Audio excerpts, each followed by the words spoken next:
పోను. కానీ ఒకటి మాత్రం పక్కా, ఇవాళ ముఖ్యంగా పెళ్లి చేసుకోబోయే అమ్మాయిలకి, నాకు కూడా 17 ఏళ్ల కూతురుంది కాబట్టి పెళ్లి చేసుకోబోయే అమ్మాయిలకి, పెళ్లి కావాల్సిన అమ్మాయిలకి, యువతకి, యువతులకి ముఖ్యంగా నేను చెప్పేది ఒకటే, మీ కాళ్ళ మీద మీరు నిలదొక్కుకోండి.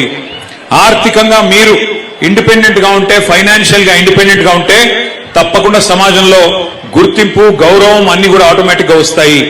ఎంతసేపు మనం ఇంకెవరి మీద డిపెండెంట్ ఉండే పరిస్థితి ఉంటే, వేరే వాళ్ళ మీద ఆధారపడే పరిస్థితి ఉంటే, మరి దానివల్ల వచ్చే ఇబ్బందులు మీరు అడగొచ్చు, మీ ఇంట్లో అమ్మని అడగొచ్చు, లేదా పెద్దవాళ్ళని అడగొచ్చు, చెప్తారు.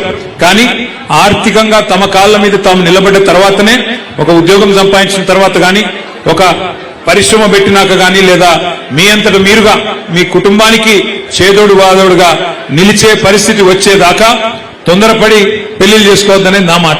ఎందుకంటే నా సూచన కూడా, ఎందుకంటే వాస్తవానికి ఎన్ని చెప్పినా తొందరపడి పెళ్లిళ్ళు చేస్తూ ఉంటారు మన దేశంలో.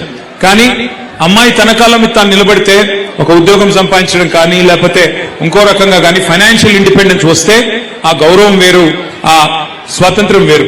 కాబట్టి తప్పకుండా ఈ మహిళా దినోత్సవం సందర్భంగా భవిష్యత్తులో మళ్లీ అధికారంలోకి మీ ఆశీర్వాదంతో వచ్చిన తర్వాత మరిన్ని కార్యక్రమాలు, భరోసా, సఖీ, షీ టీమ్స్, కేసీఆర్ కిట్లు, కళ్యాణ్ లక్ష్మి ఇట్లాంటి ఎన్నో కార్యక్రమాలు, వీహబ్ లాంటి కార్యక్రమాలు ఎన్నో చేసుకున్నాం. దీనికి రెట్టింపు తప్పకుండా భవిష్యత్తులో కూడా చేసుకుందాం.